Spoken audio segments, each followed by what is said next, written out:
Give us free.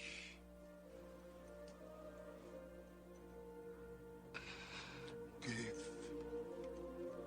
us free. Your Honor, please instruct the defendant that he cannot disrupt these proceedings with such outbursts. Give us free. If we are to have any semblance of order in this court, Give us free.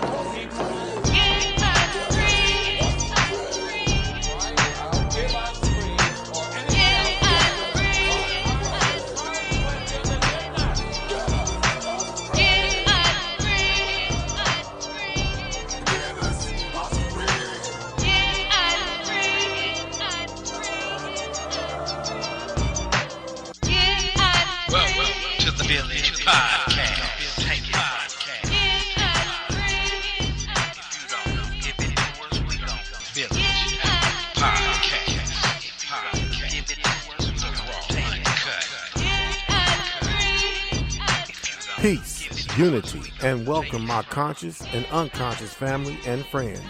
This is the all-new Black Village Community Podcast, and I am truly your host of the show, JC, aka Afro Black, dropping nothing but the raw and uncut, without any fear, as I use my mic as a spear to chuck you with liberated truth. I am your host and your native soldier in the struggle. My purpose and mission for this show is first to enlighten, inform, and engage. And I want to engage with all who claim to know the truth. All truth seekers and my native family, I welcome you. This show is dedicated to all our indigenous native ancestors and to all those who've carried the mantle of truth, and to every person with the ability to throw off the chains of comfortable habit and unwarranted assumption and move in a new, liberated direction that is guided by truth and observational evidence, no matter where that direction may lead you. My main objective and purpose here is freedom, mind, soul, and spirit. That being said, welcome to the Black Village Community Podcast, and much love from our great universal goddess and mother of all living here and above.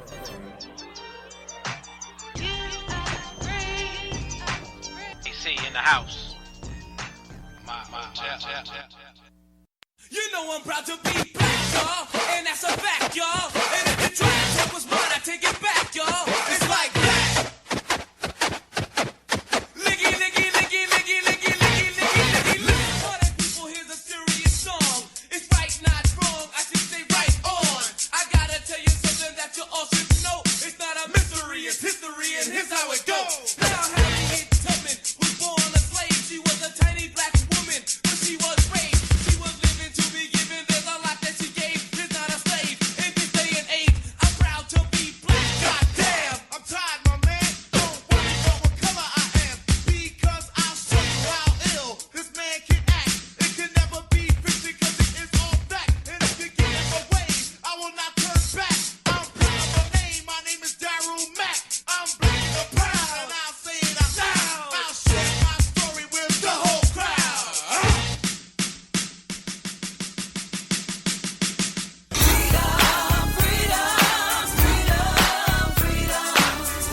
This is how we ride and roll. Soldier for life for sure.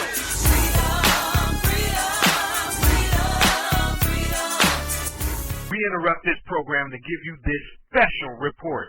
If you are not real, you may want to leave the room now. We are about to explode.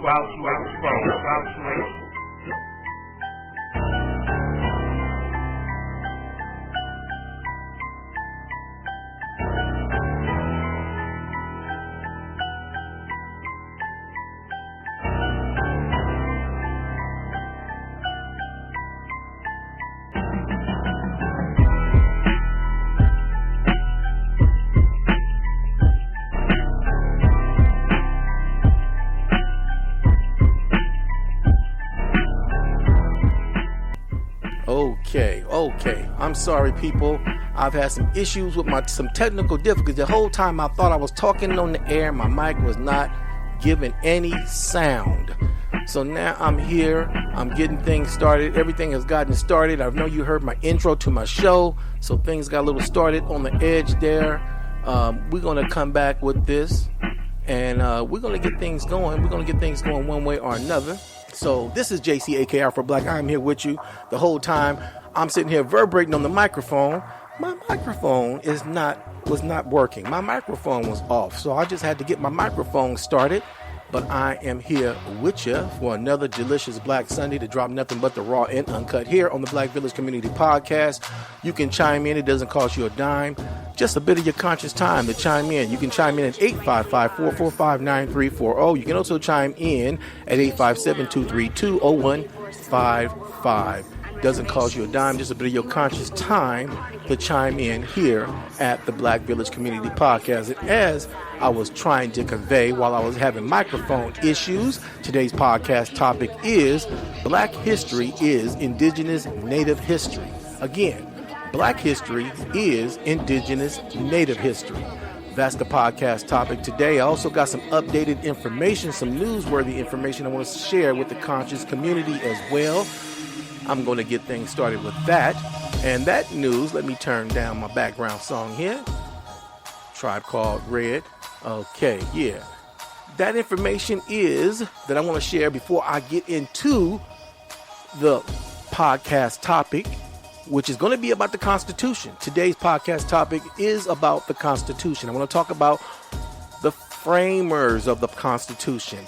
Where did they get the idea to create the Constitution? Is the Constitution authentic to its authors? Or did they get the idea somewhere else? Did the framework come from somewhere else? So we're going to talk about that, the Constitution. But before I go into the history of the Constitution and where the idea came from and where its original framework came from, I got some newsworthy information that I want to share with the conscious community that I thought was important, that caught my attention. And this is where we come in with news update information. So whenever I'm running the show by myself, if I can squeeze in some news information, update information, I'm going to do that. And so today's news date update information I want to talk about is the majority of police killings from 2016 to 2017 were done by white men. That didn't surprise me. I'm pretty sure it doesn't surprise most black folks that most police killings are done by white men. But what do they constantly promote through the media? What is the propaganda that they sell the populace when it comes to police killings? Even though they're slaughtering black people in communities like flies, especially when Obama was president under his administration. They was doing it like it was a Holiday Inn game or something to kill black people in the black community. But this information that just came up, which I believe is on the FBI's criminal alert, where it talks about deaths and killings statistics, which says that the majority of police in the year 2016 to 2017 were done by white men.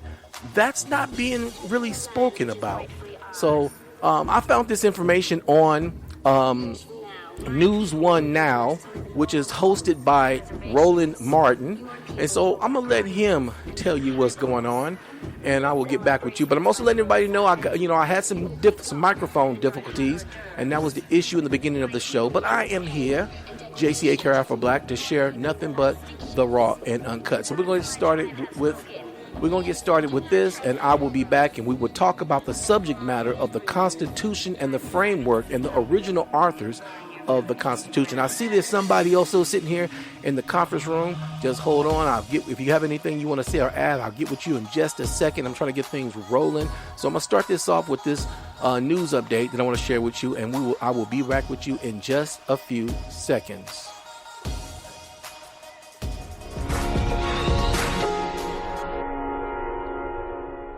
Folks, see this photo here? This is Larry Darnell Gordon.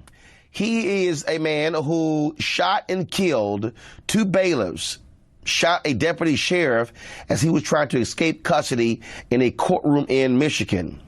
I know it might be a shock to you because basically national media has ignored this story. It is stunning that that is the case, that he was described as always cooperative, but he, of course, was being held on a sex offense charge. But yeah, he all of a sudden decided to go after these officers of the court. And again, 2 are dead. Here's what folks had to say yesterday in Michigan. Our hearts are broken for their families and for their kids at this point.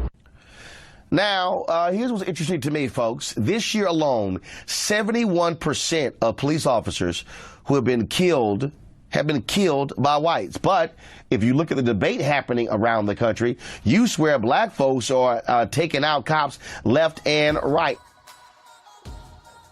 There you go. You heard it. That was News 1 rolling. I didn't want to play the whole clip. I want to just play the intro to what he was talking about. The intro to the point I want to make, that it's already, the statistics, the information is already being gathered by the different departments, that 71% of the cops that have been killed from 2016 to 2017, 71% of the cops that have been killed by white people. Yet these cops feel threatened. Yet I don't hear Fox News, I don't hear CNN, I don't hear MSNBC, I don't hear local news sharing this information. Why? Because these people have an agenda. They have an agenda. They have propaganda that they want to promote, and to make black people look like the people that they aren't. And so we have to wake up to this, people. We have to wake up to who we are. We have to wake up to truth. We have to stop depending on the system and learn to depend on one another. Learn to look to our true principles of our true history and of our true culture, of our true traditions and true principles and standards. You feel me, people? That's what it's all about. So I want to share that. And I also want to share a little bit of other updated news before I go into the main podcast subject matter. I want to talk about Steve Harvey. You feel me? But before I go into that, let me also, I see that somebody sitting in the conference room. I see you sitting here in the conference room, area code 770. Anything you want to share, you're just listening in. Okay, so I'm going to continue with the show. Here I got also, what I want to talk about also, something else that did not surprise me, did not shock me, didn't shock me at all. Steve Harvey being approached by Donald Trump. I don't normally talk about politics, but due to the fact that this is Black History Month, and Black History Month is all about celebrating black achievements. And that would include black celebrities, black athletes, black entrepreneurs, as well as our black history and our indigenous black history, most definitely and positively, which is left out of black history every year. So, Steve Harvey being a very well-known celebrity and being called on by the present president, which is Donald Trump, and Donald Trump having a very not so well-rounded history when it comes to race relations, regardless if that's relations with Latinos or blacks, or even foreign affairs for that matter, due to his administration of where it's working today. But I just found it odd that Steve Harvey would take him up on the proposition of being a part of the housing administration of his department, of helping out with housing.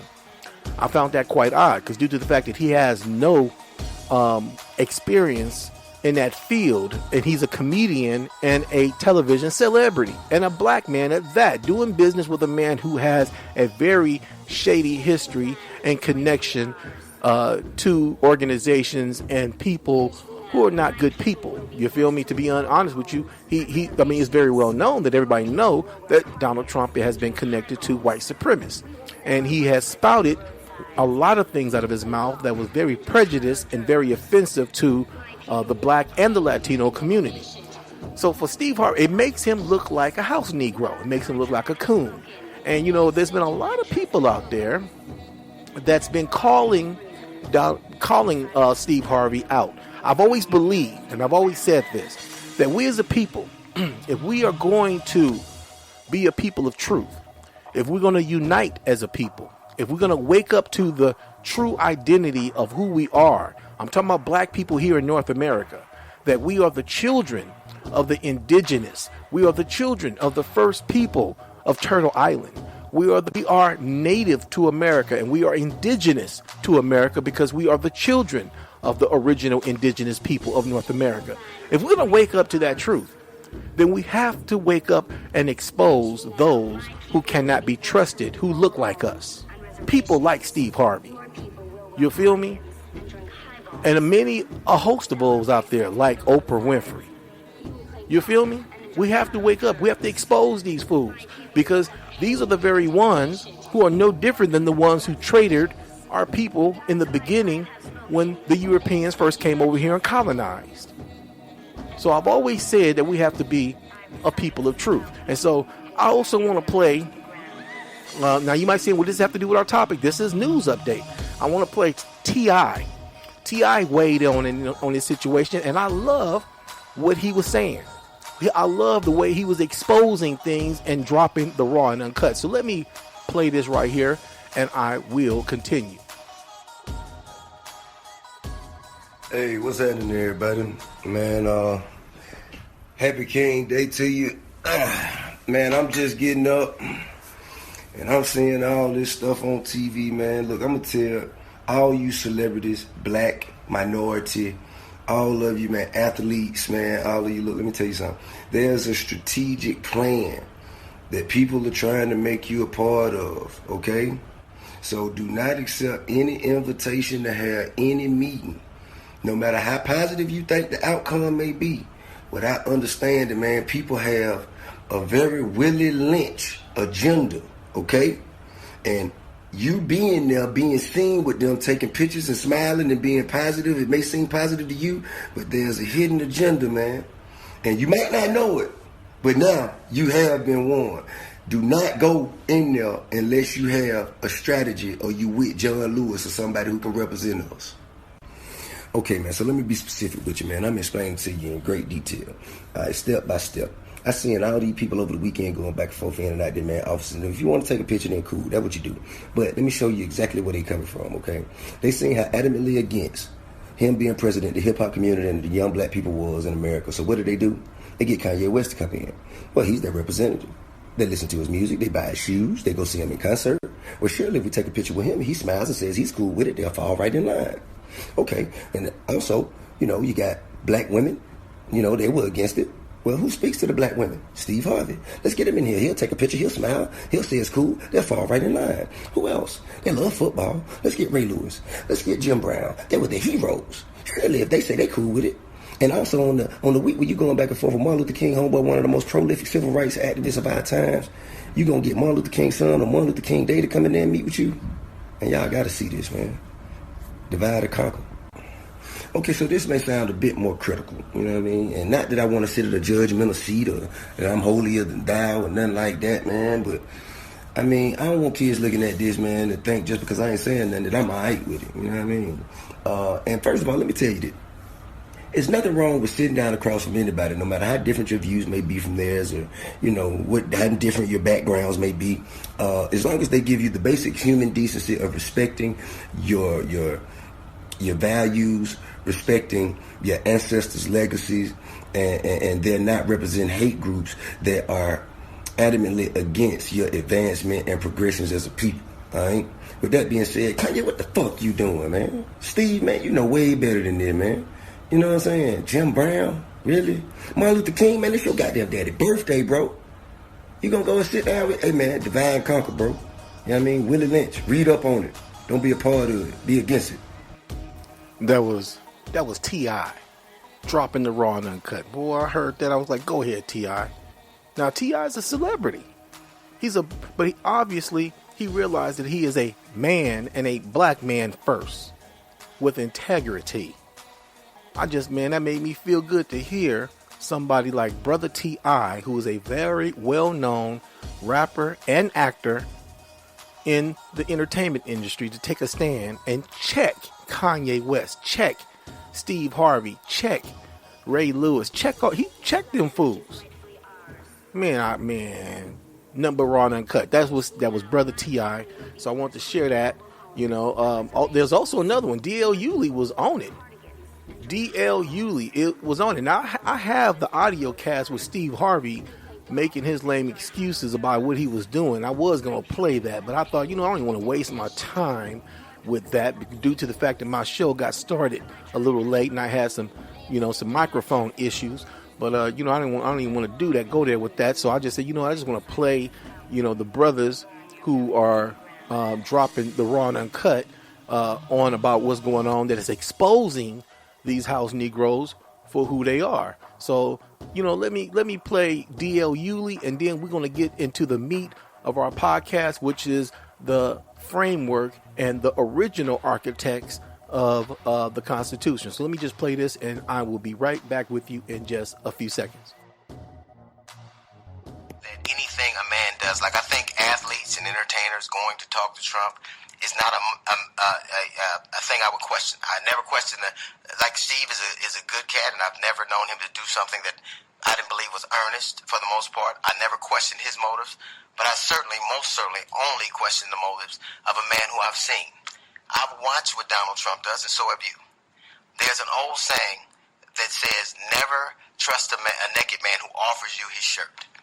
If Donald Trump was so concerned about the plight of the black community, then instead of holding up athletes and entertainers, why didn't he take a moment and look at President Obama and go, this is who you should aspire to be. This is what you should be.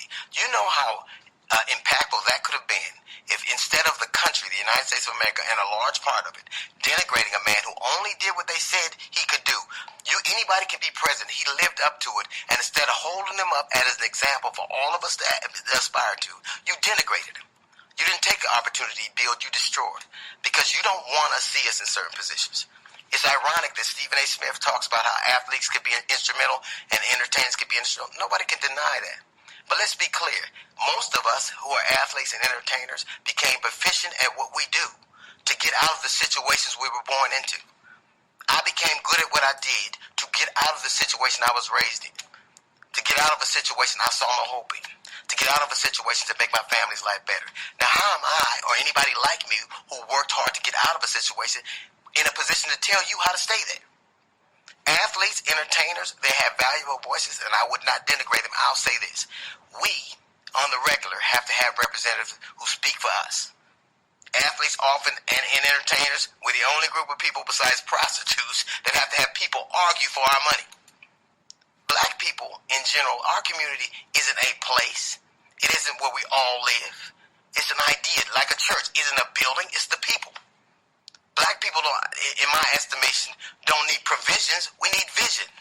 We need to be able to go anywhere we want to and believe that we're going to be able to stand on our own merit.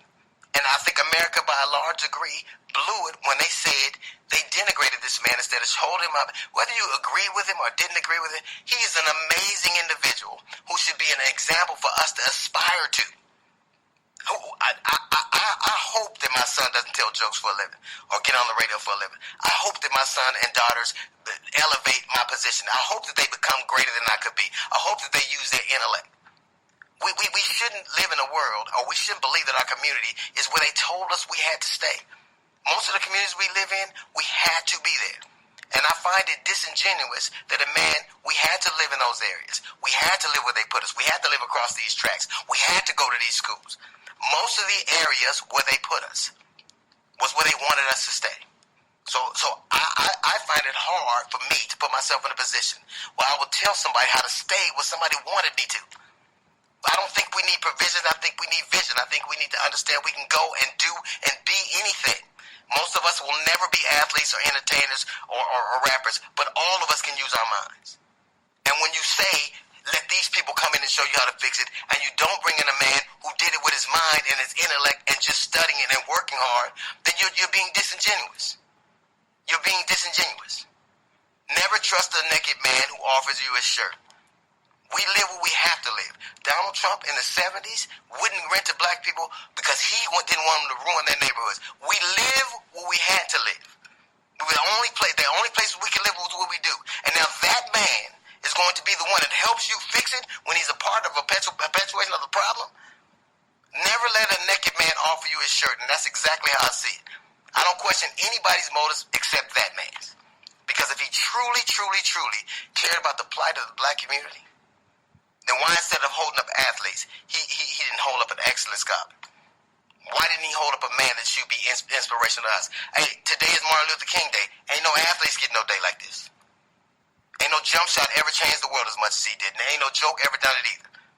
So if people care about questioning their motives, we shouldn't just be pictures and slogans. If you really care, understand, black people never needed provisions. We only needed vision. There you go. That was Brother D.L. Yulee dropping the raw and uncut. Matter of fact, that's the first time I ever heard D.L. Yulee drop it that hard. And I've heard D.L. Yulee drop some hard stuff, but the reason why I say drop it that hard is because not because he didn't come crazy hard at Trump. He didn't come crazy hard at the house Negro celebrities like Steve Harvey and the rest of them. You know, Shaquille O'Neal, another house Negro. But he came hard dropping wisdom, dropping truth. That's why I say he just dropped it hard. He exposed him. He exposed Trump. He used wisdom and insight. What has he done? He went back to his business years before he became president. How he would not let black people buy any of his property or his houses or rent from him. He didn't want black people because he knew them white folks didn't want black folks in their communities. And he's appeasing his white constituents. You feel me? I'm talking about before he became president. You feel me? His white customers. He wasn't trying to do business with black people. Not even black people with money.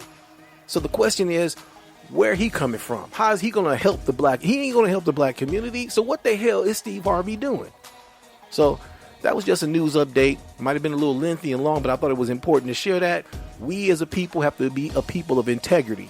We not only have to be a people of integrity, but we most of all have to find ourselves in truth, not allowing the system to define us and tell us who we are. You feel me? So on that note, I'm finna get to the meat of the podcast. Like I say, I came in a little late, had some microphone issues and stuff, but hey, I am here, I am black, and I am back. You feel me? Dropping nothing but the raw and uncut here on the Black Village Community Podcast. This is JC, aka Afro Black, here with you. So I got what I really wanted to talk about in the main subject matter of the show.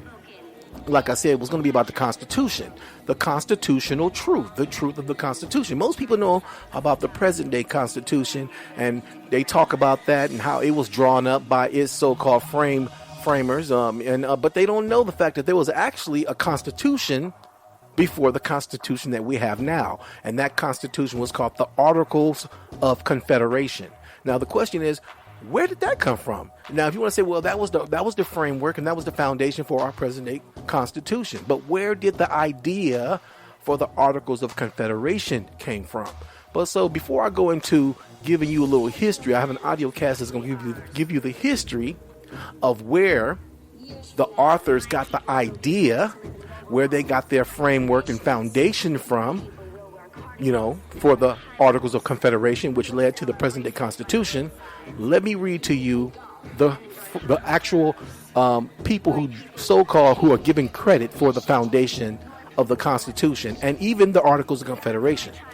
I'm going to read this right here. This is some information on the framers or the founders of the Constitution.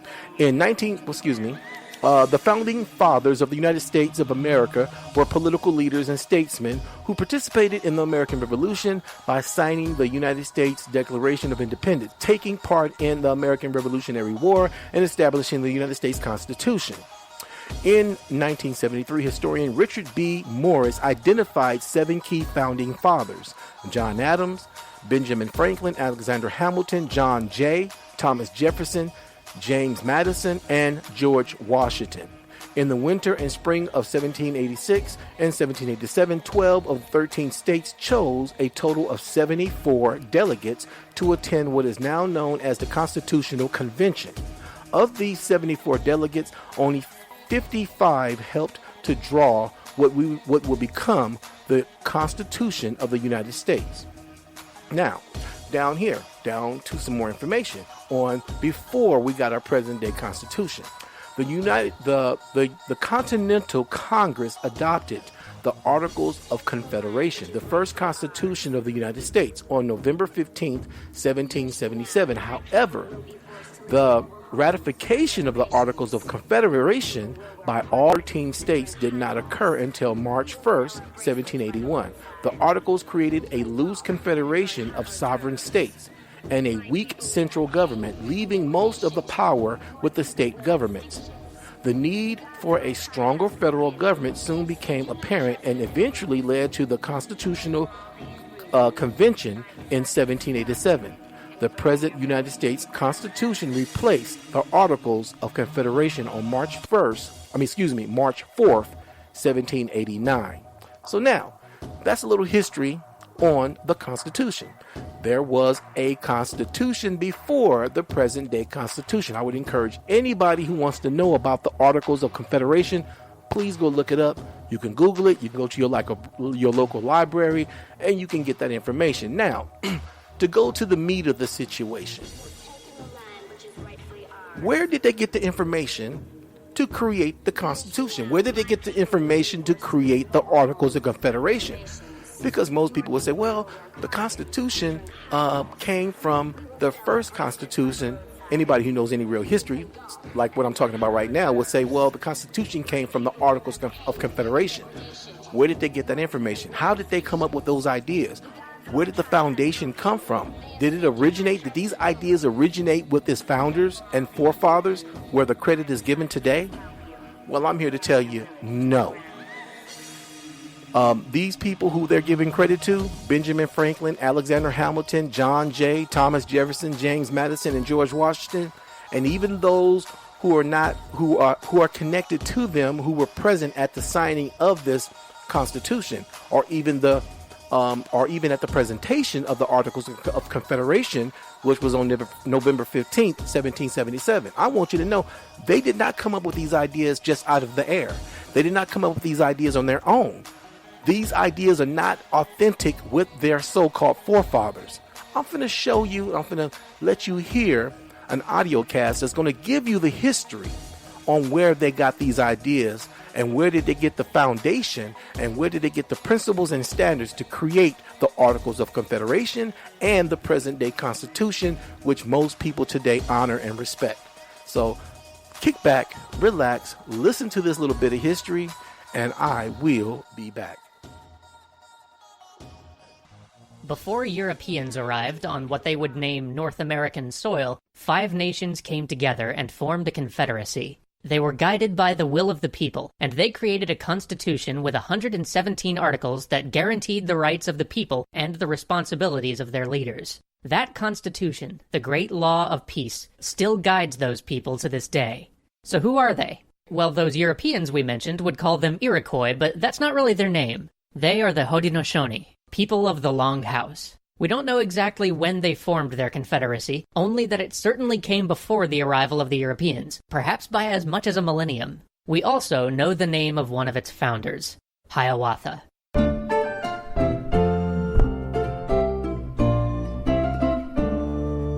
When Big Huge Games told us that they planned to add Hiawatha as a great leader in their game dominations, we got pretty excited. The confederacy he formed is an incredible piece of history of governance, one that has survived for centuries and played an acknowledged role in shaping the United States Constitution. And when we asked Big Huge Games if they would be interested in sponsoring 2 episodes about Hiawatha's role forming the Haudenosaunee Confederacy, they got pretty excited. So here we go. But first, a disclaimer. Much of the evidence of the Haudenosaunee Confederacy's foundation has been handed down through the oral tradition, and where history privileges the written word, a culture that keeps its history through sacred stories will often be left out of the prevailing narrative, or worse, told that they have no history at all. The Haudenosaunee very much have a history, and it's a living history characterized by a variety of perspective and expression. Our goal here isn't to mandate one principal story that must be believed above all others, but to relate one story of Hiawatha as a lens to learn about the living, real, and vital Haudenosaunee Confederacy. Our story begins in Onondaga territory, in a time when people who had once been brothers warred with each other.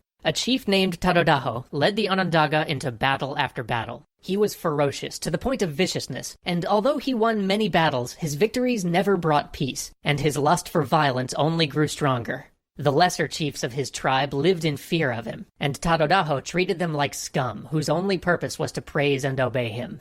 But one of them did not.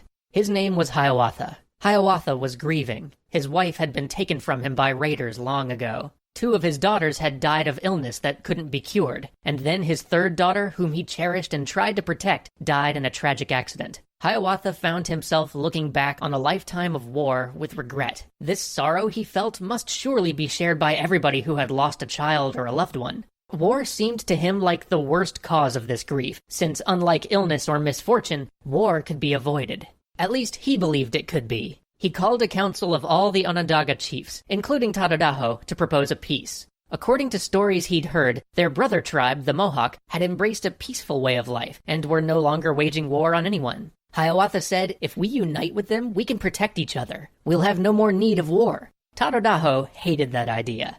War was his identity. It was the foundation of his power. Everyone who looked up to him did so because they feared his strength. He told Hiawatha that if he liked this Mohawk peace so much, maybe he should go live with them. And the remaining chiefs, cowed by Tadadaho, didn't disagree. So Hiawatha left. He traveled to the current home of the Mohawks and sought the man he'd heard stories about, the man who had convinced them to give up their warring ways and embrace peace. His grandmother had given him a different name, but now everybody called him the Peacemaker. Hiawatha waited patiently outside the walls of the Mohawk village where the Peacemaker lived until the Peacemaker came to him. When they met, Hiawatha gave him a string of shining purple and white beads called wampum. The white ones represented peace, he said, and the dark ones represented war. So he had created a string with white beads on either side of the dark beads to show his desire for peace to overcome war. The Peacemaker had never before seen wampum used to convey a message, and he liked this stranger immediately. The Peacemaker welcomed Hiawatha into his longhouse. When he heard what Hiawatha had proposed among the Onondaga, his face lit up. But as they talked, it became clear that he didn't want just the Onondaga and the Mohawk to be allies. He believed all people could live together in peace, as the Creator intended. Of course, he and Hiawatha agreed that the easiest place to start would be with the 5 nations who already shared similar languages: the Onondaga, the Mohawk, the Oneida, the Cayuga, and the Seneca. Going back to Tadadaho would be pointless. Hiawatha knew. He would never listen, because he never listened to anything but power. They needed allies. They would need to recruit the other nations first. But how? The other nations didn't know him. They wouldn't listen to him. They needed somebody who could reach out to the chiefs of every nation. They needed someone whom the warriors wouldn't attack on sight. They needed Jigonsase. Okay, that was part 1. So I'm gonna play part 2, so that you can get an idea of what I'm trying to convey to you about the history of the Constitution. Right now, I'm giving you the history. You're listening to the history of the people who put together the Great Law of Peace.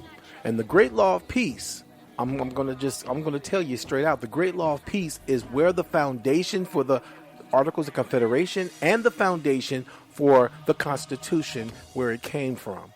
And I would encourage my listeners to go to research and to read the Great Law of Peace. Okay? But I wanted to, as you heard, this all began before the colonization of Europeans. The Great Law of Peace was already here. You had many, many, many nations that were living together in peace, for the most part, before the colonization of the Europeans. So I'm starting it out like that. And so here is part 2 of the Great Law of Peace. And its founding member who helped found the Great Law of Peace, Hiawatha. So check it out, and I will continue and be back in a few seconds. Or, in a few minutes. They needed Jigonsase.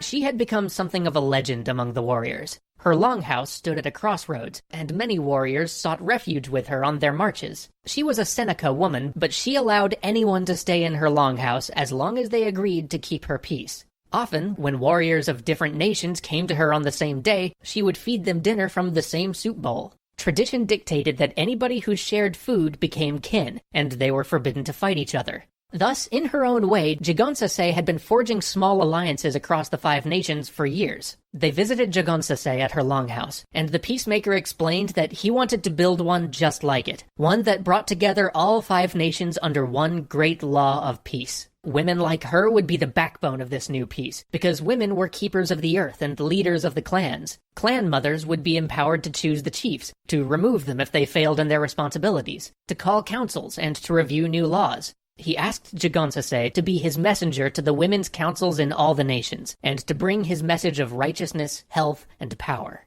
And she replied, "That is indeed a good message. I take hold of it. I embrace it." Together, she and Hiawatha journeyed to the nearby tribe of the Oneida as envoys of the peacemaker's message. The Oneida were the little brothers of the Mohawk, so they were more inclined than anyone else to accept the peace which the Mohawk now embraced. Those who knew Jigonsase trusted her, and welcomed her and Hiawatha among them as speakers who relayed the peacemaker's message. Then the great debate began. The Oneida had suffered plenty from the war, but could they really afford to put aside their weapons and trust peace to protect them?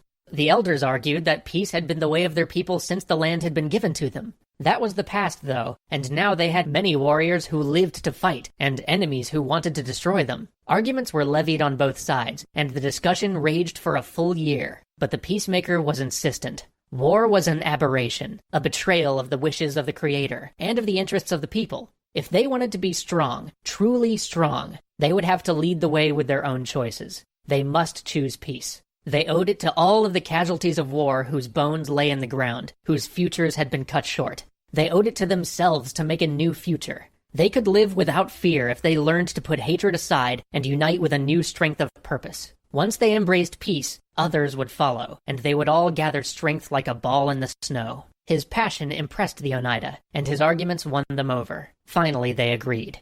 The first treaty of the Great Law of Peace had been formed.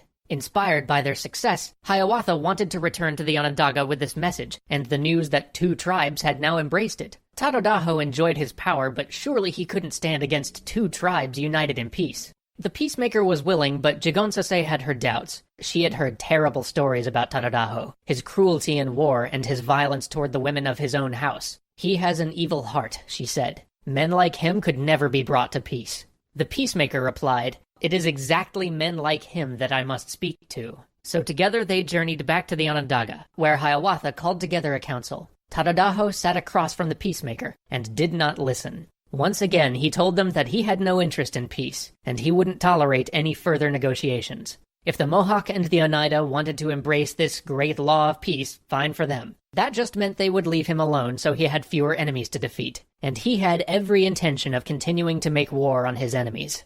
Hiawatha left this council in low spirits, but the peacemaker's hopes remained bright. He told Hiawatha to keep thinking about how to bring Tatodaho around to the idea of peace, and in the meantime, the 3 of them would set out for the lands of the next tribe on their list, the Cayuga. Just as the Oneida were the little brothers of the Mohawk, the Cayuga were the little brothers of the Onondaga. They had suffered greatly from Tatodaho, who treated them poorly but demanded that they fight in his wars. They could never refuse for fear that Tatodaho would turn his much larger force against them. To them, an alliance with the Mohawk and the Oneida sounded like the perfect way forward. The chiefs readily agreed, and joined the Great Law of Peace.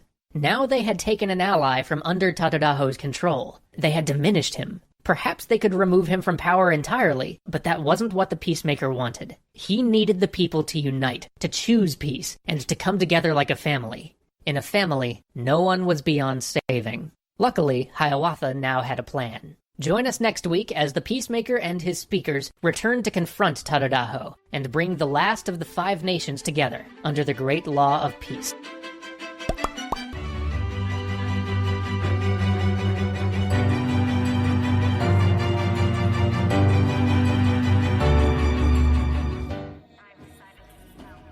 There you go. That was just the first half. I will continue this podcast subject matter of Black history is Indigenous Native history and talking about the Great Law of Peace. I will continue it next week. I have 2 more halves that breaks down, and when you see the breakdown of how the Great Law of Peace was put together, how the tribes were put together into groups, are looking like looking more like Senate groups or like the Congress. When you see how it was put together, you will see. And I would encourage anybody to go check out. You can just Google the Great Law of Peace. It's out there. You can find it at your local library. You can find it on the internet easily. Just type in the Great Law of Peace, and you will find the history of how, and you'll see for yourself how the tribal nations were put together, how they were put together in groups, how they voted, how you had the women who can outvote They can overrule the Senate. You'll see how it was all put together. And basically, you see the foundation for the Article of Confederation. When you read the Great Law of Peace, and you'll see basically the the foundation for the Constitution. And so this is a part of history that really, really disappoints me, how it's left out of American history. Because American history wouldn't be the history it is without the foundation of what gave it its foundation, what gave it the legs to stand on, which is the people of America, the indigenous people of America, the aboriginal people of America. And their children are here with us today. I'm one of them speaking right now. I am an indigenous Native American. And so it really hurts my heart how so many, not just your average American, but just even, the teenagers and the children, Black Americans, white Americans, Latino Americans who don't know the truth and don't know the achievements and the things that was done that make this country what it is, that was done by indigenous people. And so this is the reason why I decided to talk about the Great Law of Peace and just share that bit of history with everybody. And I got some more history I'm going to share, but I'm not going to share it until next week. And so I will conclude this subject matter next week.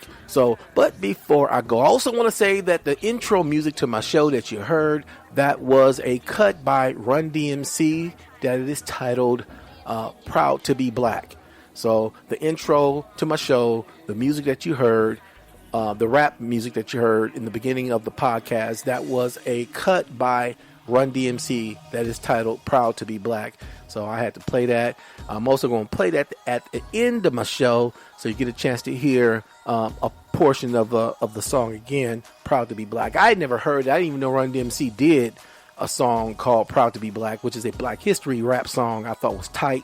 But also to some heads up on some more information or news update information on I'm pretty sure everybody heard that Donald Trump was going to change the name of Black History Month to African American History, was going to change it from Black History Month to the African American History. So he was talking about, that was going around, that he was talking about that, Black President Donald Trump was going to change the name of Black History Month. We'll come to find out that's not true. He does not have any plans on changing or even touching or even doing anything to do with Black History Month, which I'm glad that's a positive coming from his administration. But also, at the same time, as you heard D.L. Yulee commenting on the whole thing about Donald Trump and House Negro celebrities,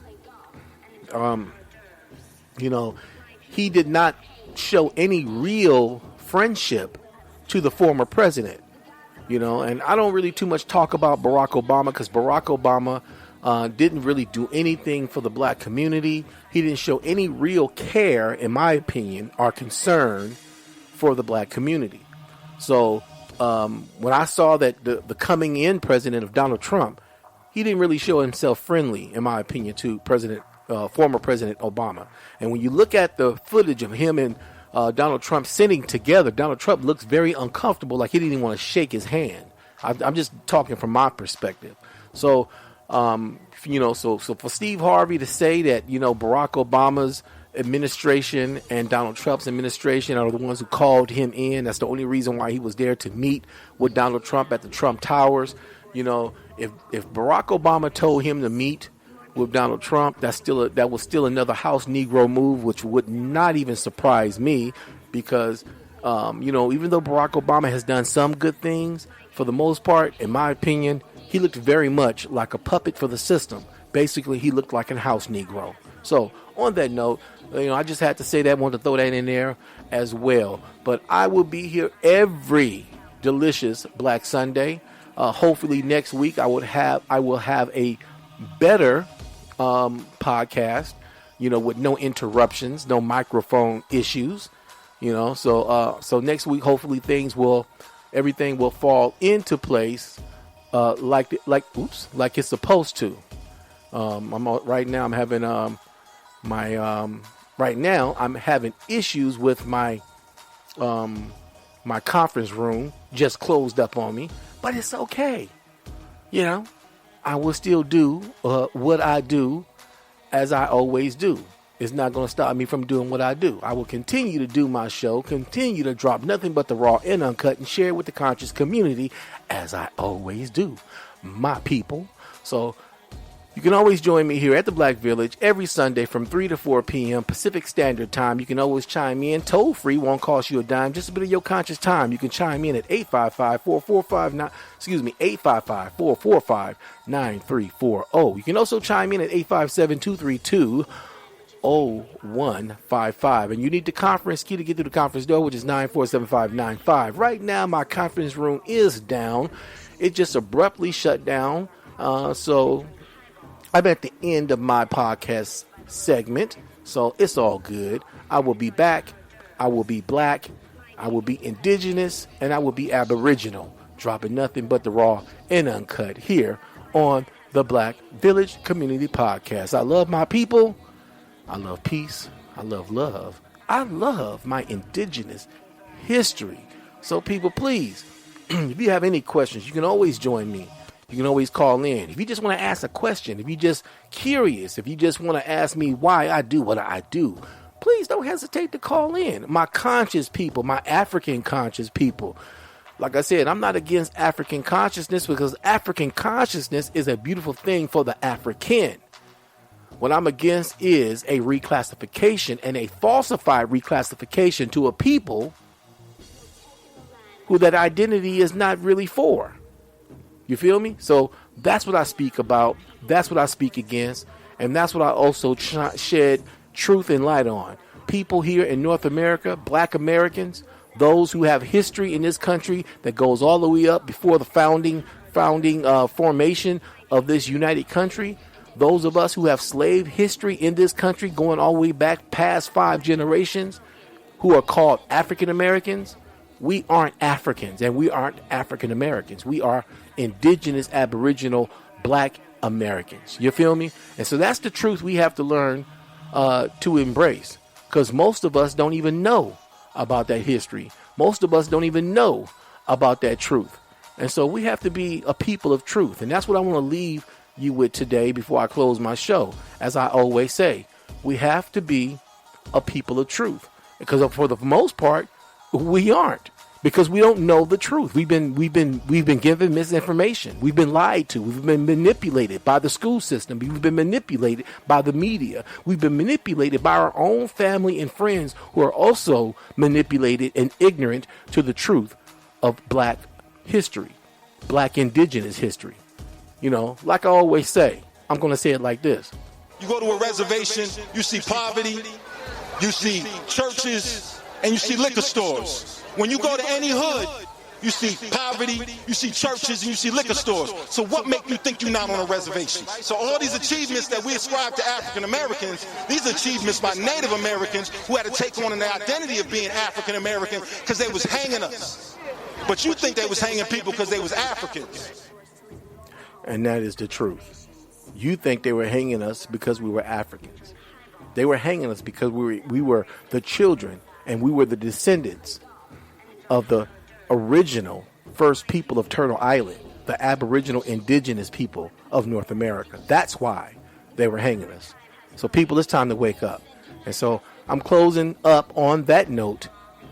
You can always join me, as I always say, every Sunday here at the Black Village Community Podcast. Every Sunday from 3 to 4, I will be here. You be back. You be black. I will be black, and I will be back. And as always, may the Great Mother bring us together in the unity of her love and peace. And as always, I love chicken. So love, peace, and chicken grease. I'm out. I gotta go. See ya.